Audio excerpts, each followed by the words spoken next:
नमस्कार व्यूअर्स। तो वाटर की सीरीज़ में हाइड्रोजन का जो चैप्टर चल रहा है उसमें वाटर की सीरीज़ है और उसके अंतर्गत जो हम बात करने वाले हैं आज इस पार्ट में वो है प्रॉपर्टीज़ को लेकर के। तो वाटर की फिजिकल प्रॉपर्टीज़ और केमिकल प्रॉपर्टीज़ की डिटेल स्टडी करेंगे आज हम लोग। तो एक एक करके देखते हैं। Okay, physical properties of water के बारे में अगर देखो तो कुछ बहुत स्पेसिफिक पॉइंट हमने लिख रखे हैं, बहुत ही जो इम्पॉर्टेंट है और वो जानना ज़रूरी है H2O के लिए। तो जो प्योर वाटर होता है वो कलरलेस होता है, टेस्टलेस होता है और स्मेललेस होता है, मतलब रंगहीन, गंधहीन, स्वादहीन, ठीक, एकदम पारदर्शी भी होता है। शुद्ध जल जो होता है एकदम पारदर्शी होता है, पारदर्शी भी होता है। जो जल है वो अति उत्तम विलायक, इसको हम सार्वत्रिक विलायक भी कहते हैं। ऐसा इसलिए क्योंकि इसका जो डाइलेक्ट्रिक कांस्टेंट होता है एप्सिलॉन वो 78.3 होता है, ज़्यादा होता है। जो एप्सिलॉन की वैल्यू है, एप्सिलॉन परावैद्युतांक या डाई इलेक्ट्रिक कांस्टेंट जिसे आप कहते हो ना, ये सबसे ज़्यादा होता है, 78.3 होता है। अब ये डाई इलेक्ट्रिक कांस्टेंट क्या होता है? किसी भी विलायक का वह बल जो उसमें घोले गए विलेय के अणुओं के मध्य उपस्थित आकर्षण बल को तोड़ने में सक्षम हो। फिर से बोल रहे हैं, किसी विलायक का वह बल, विलायक के रेफरेंस में है, किसी विलायक का वह बल जो उसमें घोले गए विलेय के अणुओं के मध्य उपस्थित आकर्षण बल को तोड़ने में सक्षम होता है, वही कहलाता है डाई इलेक्ट्रिक कांस्टेंट या परावैद्युतांक। ठीक है, तो पानी का जो परावैद्युतांक होता है वह 78.3 होता है, इसलिए ज़्यादातर सॉल्वेंट या ज़्यादातर सॉल्यूट जो हैं इसमें घुल जाते हैं, ज़्यादातर विलेय घुल जाते हैं। ठीक है, जल में जो आयनिक पदार्थ हैं वो सॉल्युबल हो जाते हैं, या ऐसे पदार्थ जो जल के साथ हाइड्रोजन बॉन्ड बना लें, जैसे अल्कोहल है ना, ये कार्बोक्सिलिक एसिड, ये पानी में घुल जाते हैं। तो ऐसे पदार्थ जो जल के साथ हाइड्रोजन बॉन्ड बना लें वो घुल जाएंगे, या जो विलेय आयनों में टूट जाते हैं वो घुल जाएंगे। ठीक है, हाँ, थोड़ा सा इसमें एक्सेप्शनल केस मिलेगा आपको, जैसे बेरियम सल्फेट जो होता है, बेरियम सल्फेट वो पानी में नहीं घुलता है। रीज़न है कि उसके जो क्रिस्टल जालक ऊर्जा होती है वो उसकी जल योजन ऊर्जा से कहीं ज़्यादा होती है, तो क्रिस्टल जालक ऊर्जा इसकी ज़्यादा होती है, इसीलिए पानी में नहीं घुलता। तो ऐसे कई पदार्थ हैं जिनका अगर क्रिस्टल जालक ऊर्जा ज़्यादा हो जाएगा उनकी जल योजन ऊर्जा से, तो पानी में उनकी सॉल्युबिलिटी कम हो जाएगी। ठीक है, अब आओ इधर, पानी ये सारी शुद्ध H2O के लिए है, प्योर H2O के लिए बॉइलिंग पॉइंट 100 जो हिमांक होता है, मतलब पानी जब जम जाता है बर्फ़ के रूप में तो 0 डिग्री सेल्सियस, घनत्व तो जो होता है वो 20 डिग्री सेल्सियस पर है, 1 ग्राम पर ml, मतलब 1 ml पानी का जो भार होगा वो 1 ग्राम होगा, 1 ml पानी का जो भार होगा वो 1 ग्राम होगा। ठीक है, विशिष्ट ऊष्मा 1 होती है। श्यानता जो विस्कोसिटी है, द्रव के अणुओं के बीच में जो कार्यरत श्यान बल होता है उसके लिए, उसके रेफरेंस में देखें तो 10.09 मिली पॉइज होता है। Poise it is a unit of viscosity. जो श्यानता होती है उसको हम poise, centipoise, millipoise में प्रदर्शित करते हैं, तो वो 10.09 है। ठीक है, सरफेस टेंशन जो है 72.75 है, ये भी 20 डिग्री सेल्सियस पर है। रेफ्रैक्टिव इंडेक्स जो अपवर्तनांक है, स्नेल का नियम पढ़ा होगा आपने, sine i by sine r, अपवर्तनांक, तो यहाँ देखो जरा 1.3330, ये 20 डिग्री सेल्सियस पर है। वाष्पीकरण की गुप्त ऊष्मा, मतलब पानी के 1 ग्राम को अगर हमें वाष्पीकृत करना हो तो लगभग 539 कैलोरी ऊर्जा चाहिए। 539 कहीं कहीं मिलेगा आपको 540। तो अगर आपको मतलब पानी के एक शुद्ध जो जल होता है उसके 1 ग्राम को, 1 ग्राम पर ग्राम है, 1 ग्राम को वाष्पीकृत वाष्प बदलना हो तो 539 कैलोरी ऊष्मा चाहिए होगी।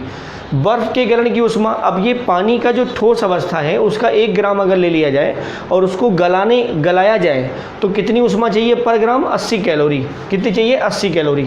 जो 25 डिग्री सेल्सियस पर पानी का जो डिसोसिएशन कांस्टेंट होता है, जिसे हम KW से निरूपित करते हैं, इसको हम जल का आयनिक गुणनफल भी कहते हैं, वो होता है 1.0 × 10⁻⁻14, 1.10⁻⁻14 होता है।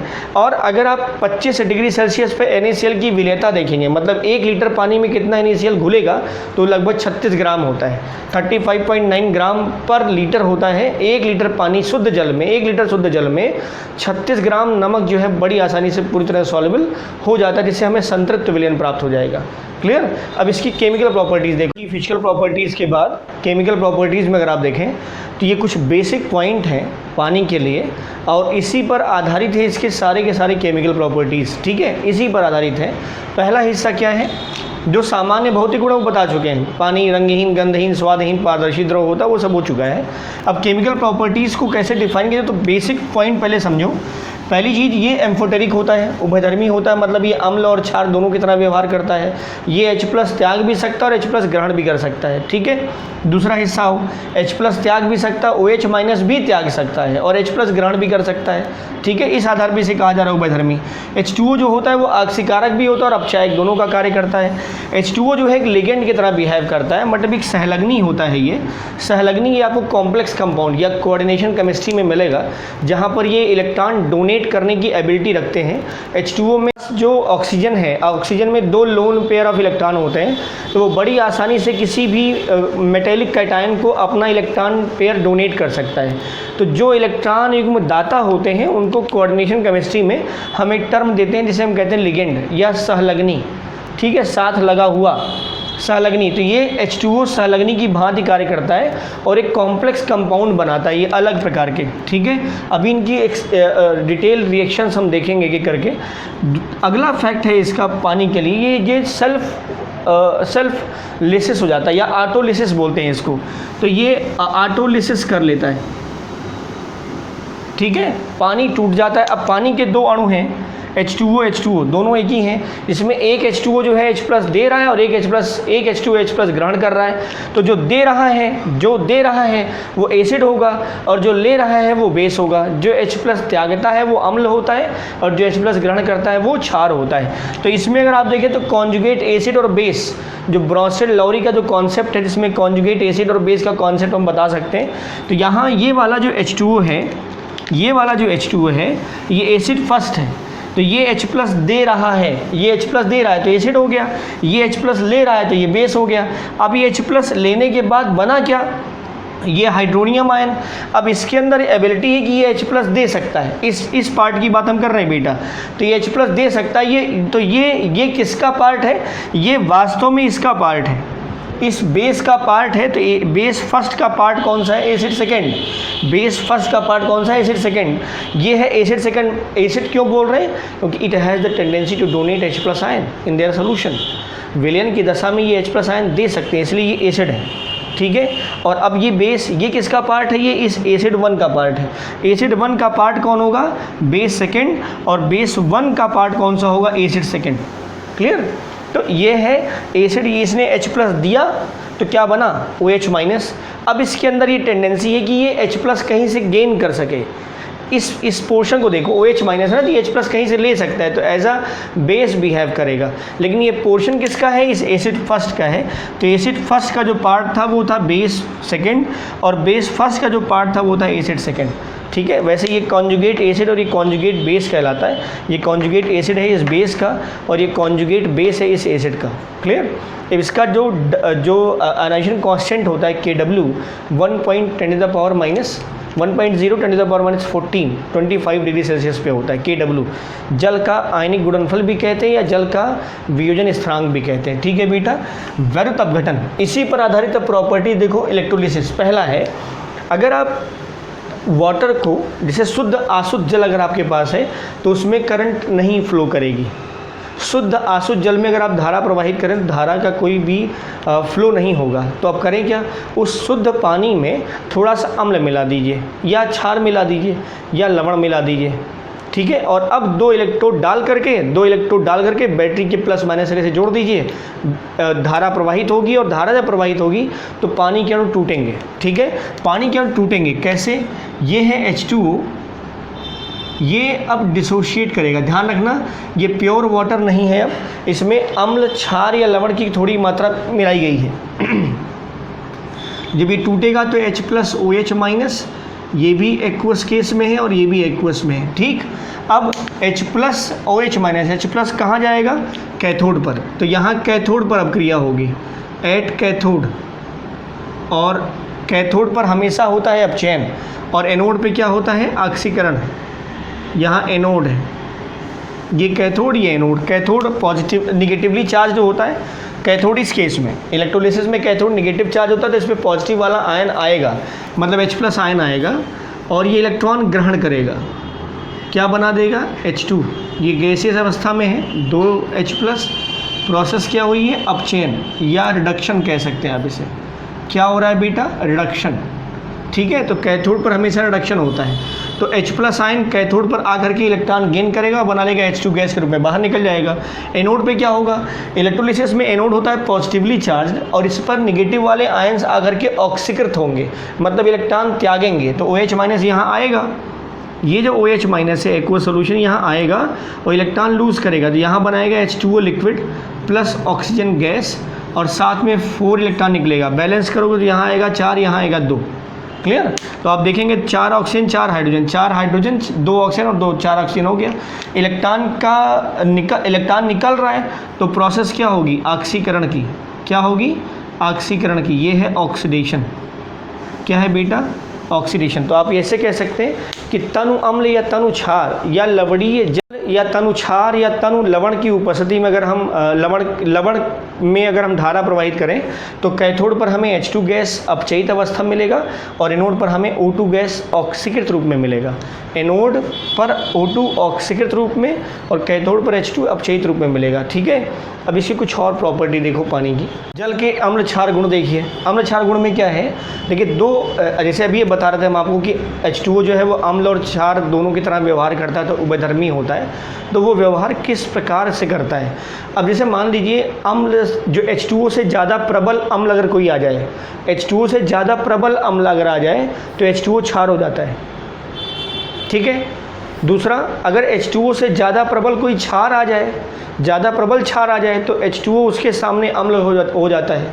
ठीक है, H2O से ज़्यादा प्रबल अम्ल के सामने H2O क्षार होगा, H2O से ज़्यादा प्रबल क्षार के सामने H2O अम्ल होगा। ठीक है, जैसे HCl को अगर हम देखें तो HCl एसिड है, स्ट्रॉन्ग एसिड है, ये अब H2O बेस की तरह व्यवहार करेगा। बेस मतलब ये H+ ग्रहण करेगा, तो HCl से H+ निकलेगा, ये H+ एक्सेप्ट करेगा। क्यों, क्योंकि इसके पास लोन पेयर है, तो ये बिहेव करेगा as a base. Hydronium ion बन गया, क्लोराइड आयन बन गया। H2O अमोनिया के सामने, अगर आप अमोनिया देखेंगे तो यहाँ पर ये स्ट्रॉन्ग बेस है और ये वीक बेस है, तो अब H2O जो है स्ट्रॉन्ग बेस के सामने एसिड की तरह बिहेव करेगा, मतलब ये H+ लूज करेगा, तो NH3 NH4+ में बन जाएगा और H2O जो है H+ त्यागने के बाद OH- बन जाएगा। ये है इसका अम्ल क्षार गुण। ठीक है, इसी के बेस पर एक पॉइंट याद रखना कि जो H2O होता है उसका जो विलयन है वो उदासीन होता है। शुद्ध H2O जल जो H2O है वो उदासीन होता है, लिटमस पेपर पे कोई प्रभाव नहीं पड़ता और इसका pH वैल्यू जो आता है वो 7 आता है। pH वैल्यू 7 का मतलब यहाँ ये हो गया कि H+ आयन कंसंट्रेशन और OH- आयन कंसंट्रेशन क्या होता है, बराबर होता है। तो 25 डिग्री सेंटीग्रेड पर शुद्ध जो अशुद्ध जल होगा उसमें H+ आयन कंसंट्रेशन और OH- आयन कंसंट्रेशन दोनों की मान क्या होंगे बेटा, बराबर। दोनों की वैल्यू सेम होती है, मतलब ये भी होता है 1.0 × 10⁻⁷ और ये भी होता है 1.0 × 10⁻⁷, इसीलिए pH वैल्यू कितनी आती है, 7। क्लियर। अब इधर आओ जरा, दूसरा स्टेप है ऑक्सीकरण और अपचयन गुण, या कह सकते हैं ऑक्सीकारक और अपचायक गुण, हम ये भी लिख सकते थे। ऑक्सीकारक और अपचायक, आप जब आपको पता है कि जिसका ऑक्सीकरण होता है वो पदार्थ अपचायक होता है और जिसका अपचयन होता है वो पदार्थ ऑक्सीकारक होता है। ठीक है, ऑक्सीकरण प्रक्रिया पदार्थ अपचायक, अपचयन प्रक्रिया पदार्थ ऑक्सीकारक। तो जो H2O है, जो प्रबल धन विद्युतीय धातुएं हैं, प्रबल धन धातुएं मतलब जिनमें अपचायक गुण बहुत ज़्यादा होता है, उनके साथ ये बड़ी आसानी से क्रिया करके H2 गैस रिलीज करता है। तो एक इलेक्ट्रोकेमिस्ट्री में एक टॉपिक होता है इलेक्ट्रोकेमिकल सीरीज़, विद्युत रसायन में एक होता है विद्युत रासायनिक श्रेणी, तो उसमें हम इलेक्ट्रोड विभवों के आधार पर या मानक अपचयन विभवों के आधार पर विभिन्न तत्वों को हाइड्रोजन के सापेक्ष क्रम से लगाते हैं। ठीक है, तो ऊपर सबसे देखेंगे तो आपको लिथियम आयन मिलता है, तो लिथियम की अपचायक क्षमता सबसे ज़्यादा होती है और उसका जो इलेक्ट्रोड पोटेंशियल होता है, इलेक्ट्रोड विभव, वो सबसे ज़्यादा ऋणात्मक होता है, -3.04 वोल्ट। ठीक बेटा, अब थोड़ा सा इधर आ जाओ पॉइंट पर। ये प्रबल धन धातुओं के साथ ये जो H2O है वो H2 गैस रिलीज़ करता है। क्या रिलीज़ करता है, H2 गैस रिलीज़ करता है। अब ये कैसे होगा, इसका बेसिक कंडीशन याद रखिएगा कि जो जिन धातुओं के मानक अपचयन विभव -3.041 वोल्ट से कम होंगे, से क्या होंगे, कम होंगे, मतलब -1 हो जाए, -2 हो जाए, -3 हो जाए, उनके साथ H2O जो है अभिक्रिया करके H2 गैस रिलीज़ करता है। हम यहाँ रिएक्शन दिखा देते हैं। जैसे मान लो ये सोडियम है, ये पानी के साथ रिएक्शन करेगा और बहुत तेज़ी से रिएक्शन करता है, तो बनाएगा NaOH और H2 गैस, ठीक है, H2 गैस। अब अगर आप मैग्नीशियम लोगे तो थोड़ा गर्म पानी करना पड़ता है, क्योंकि वहाँ मैग्नीशियम की रिएक्टिविटी जो है थोड़ी कम हो जाती है। अब एल्युमिनियम आप लेंगे तो वहाँ पर हमें जलवाष्प देना पड़ेगा। आयरन अगर आप लेते हैं तो वहाँ पर भी हमें भाप देना पड़ता है, वो भी गर्म जलवाष्प, तब जाके रिएक्शन होती है, ठीक है। तो बेसिक याद रखो, जो प्रबल धन विधातुएं हैं जैसे सोडियम, पोटेशियम, कैल्शियम, इन सब के साथ जल जो है क्रिया करके क्या बना लेता है, H2 गैस रिलीज़ करता है। H2 गैस बैलेंस कर दो, ये हो जाएगा, हो गया, क्लियर हो गया इतना। अब देखो जरा एक केस समझ लो, यहाँ पर यहाँ है +1 हाइड्रोजन का +1 और यहाँ क्या है 0, तो 0 से +1, 0 से +1 क्या हुआ बेटा, 0 से +1 क्या हुआ अपचयन, तो पदार्थ क्या होगा ऑक्सीकारक। मतलब इस कैटेगरी में H2O कैसा बिहेव कर रहा है, एज अ ऑक्सीडेंट, ऑक्सीकारक की तरह व्यवहार कर रहा है, ठीक है। दूसरा हिस्सा, जो प्रबल ऋण विरुद्ध तत्व होते हैं जैसे फ्लोरीन, क्लोरीन, इन सब के साथ अगर हम देखें, जो स्ट्रॉन्ग इलेक्ट्रोनेगेटिव एलिमेंट हैं उनके साथ अगर हम रिएक्शन देखें, तो पानी जो है उनके साथ अपक्रिया करके उनको अम्लों में तो परिवर्तित करता ही है, परिवर्तित करता है, साथ में ऑक्सीजन गैस लिबरेट करता है। अब यहाँ ये कैसे व्यवहार करेगा, जैसे यहाँ हो गया ऑक्सीकारक तो यहाँ होता अपचायक। कैसे देखो, यहाँ देखो, ये इसको कंपेयर करते हैं, ऑक्सीजन का अब H2O में ऑक्सीजन का ऑक्सीडेशन कितना है -2, ठीक है, और यहाँ कितना बेटा 0, ठीक है। हम पानी को ही सिर्फ बता रहे हैं, ये तो है ही है, 0 से -1 हो रहा है, इसकी बात नहीं कर रहे हैं हम, पानी की बात कर रहे हैं। तो पानी में ऑक्सीजन का -2 हो गया, यहाँ 0, तो -2 से 0 घटना क्या हुई है, घटना क्या हुई है, ऑक्सीकरण, ऑक्सीकरण, पदार्थ क्या होगा अपचायक, ठीक है। दो रिएक्शन हमने दिखाई, यहाँ पर भी -2, यहाँ 0, ये ओजोन है, यहाँ ऑक्सीजन है। ध्यान रखना, जब पानी कम होता है तो ऑक्सीजन बनता है, और जब पानी ज़्यादा हो जाता है तो क्या बनता है, ओजोन। हाँ, यहाँ भी 3 मॉलिक्यूल्स होगा, यहाँ भी 3 मॉलिक्यूल्स होगा, 3 हाइड्रोजन, ठीक है, यहाँ 4, ठीक है, यहाँ 2 कर दो, समझ गए आप। इतना याद रखना, पानी जब ज़्यादा होता है तो ओजोन बनता है, और जब पानी कम होता है तो ऑक्सीजन बनता है। तो ये ऑक्सीजन गैस लिबरेट हो रही है यहाँ पर भी, और ये दोनों केसेस में H2 कैसा बिहेव कर रहा है, अपचायक के रूप में, क्लियर। अब एक दो प्रॉपर्टी और देखो इसकी, वाटर की केमिकल प्रॉपर्टीज़ में अगला पार्ट है हाइड्रोलिसिस, ठीक है, जल अपघटन, व्यर्थ अपघटन, जल अपघटन, अम्ल अपघटन। तो अगर किसी पदार्थ को हम पानी के साथ अपक्रिया कराएं और पानी के साथ अपक्रिया करने पर वो पदार्थ टूट जाए, टूटने के बाद हमें अलग अलग प्रकार के नए यौगिक दे दे, तो वो अपक्रिया कहलाती है जल अपघटन, हाइड्रोलिसिस, ठीक है। जल के द्वारा पदार्थ का टूटना और उससे हमें नए पदार्थ मिलें। पानी भी टूटेगा इस प्रोसेस में, पानी भी टूटेगा H+OH- में, लेकिन जिस पदार्थ के साथ अपक्रिया हो रही है वो भी टूटेगा, तो हमें नए पदार्थ अगर मिल जाते हैं तो वो घटना कहलाएगी जल अपघटन, ठीक बेटा। देखो फटाफट, सोडियम कार्बोनेट, पानी के साथ sodium hydroxide H2CO3 carbonic acid, ये कैल्शियम हाइड्राइड, हाइड्रोजन गैस मिलता है कैल्शियम कार्बाइड के साथ, acetylene gas, this is C2H2, ठीक है, एसिटिलीन गैस, ये कैल्शियम कार्बाइड है। फॉस्फोरस पेंटाऑक्साइड P4O10 या P2O5 का डाइमर है P4O10, मिलता है हमें ऑर्थोफॉस्फोरिक एसिड। वैसे बहुत ही स्पेशल केस है ये P4O10 के साथ, इसका साइक्लिक स्ट्रक्चर बनता है, तो वहाँ हमें कुल 6 प्रकार के ऑक्सी एसिड्स मिलते हैं। 6 प्रकार के हम बोल रहे हैं, संख्या नहीं बोल रहे हैं हम, 6 टाइप बोल रहे हैं, 6 टाइप के हमें ऑक्सी एसिड्स मिलते हैं। फिलहाल P4O10 का अगर हम जल अपघटन कराएंगे तो H3PO4, this is orthophosphoric acid, क्या नाम होगा बेटा, ऑर्थोफॉस्फोरिक एसिड, ठीक है। वैसे सिंपल फॉस्फोरिक एसिड भी कहते हैं। ये है एल्युमिनियम कार्बाइड, एल्युमिनियम हाइड्रोक्साइड और मीथेन मिलेगा, this is aluminium nitride, ammonia मिलेगी एल्युमिनियम हाइड्रोक्साइड के साथ, ये भी मैग्नीशियम नाइट्राइड है, मैग्नीशियम हाइड्रोक्साइड अमोनिया। ये सिलिकॉन टेट्राक्लोराइड लिक्विड फॉर्म में होता है, ये सिलिकॉन टेट्रा हाइड्रोक्साइड और HCl दोनों एक्वस फॉर्म में मिलेंगे। ये रिएक्शंस हैं जिसको हम एग्जाम्पल के तौर पे यूज़ कर सकते हैं कि जल अपघटन हो रहा है, मतलब पदार्थ टूट गया और हमें अलग अलग पदार्थ मिल गए, ठीक है। रिएक्शन बैलेंस नहीं है, ये आपका टास्क है, आप इसे बैलेंस कर लेंगे, ठीक है। अगला देखो, धात्विक ऑक्साइडों से क्रिया अगर हम कराते हैं, धात्विक ऑक्साइडों से अगर हम क्रिया कराएं तो हमें धातुओं के हाइड्रोक्साइड्स मिलेंगे, वी कैन से बेस मिलेगा, ठीक है। जैसे calcium oxide, calcium hydroxide, magnesium, magnesium hydroxide, sodium oxide, तो सोडियम हाइड्रोक्साइड्स मिल गया। अधात्विक ऑक्साइड, नॉन मेटेलिक ऑक्साइड जो होते हैं उनसे हमेशा ध्यान रखिए क्या प्राप्त होते हैं, ऑक्सी अम्ल, क्या प्राप्त होते हैं, ऑक्सी अम्ल। कार्बन डाइऑक्साइड H2CO3, हाँ इस प्रोसेस में ये जरूर ध्यान रखना ऑक्सीडेशन नंबर में चेंज नहीं होता है, ये चीज़ जरूर ध्यान रखना। यहाँ पर ऑक्सीडेशन नंबर में चेंज नहीं होता है, यहाँ पर भी चेंज नहीं होता।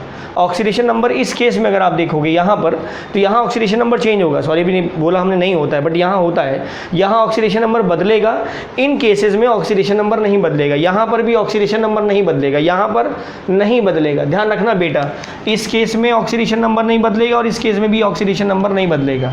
इन केसेस में ऑक्सीडेशन नंबर बदलेगा, चेक कर लेना आप। क्लियर?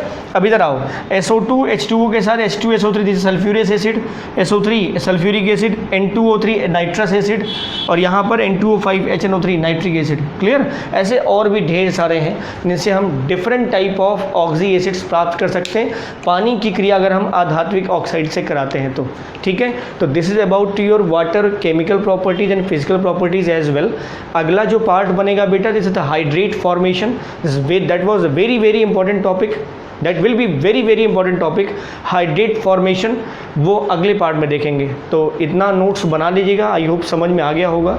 तो stay tuned, thank you for watching.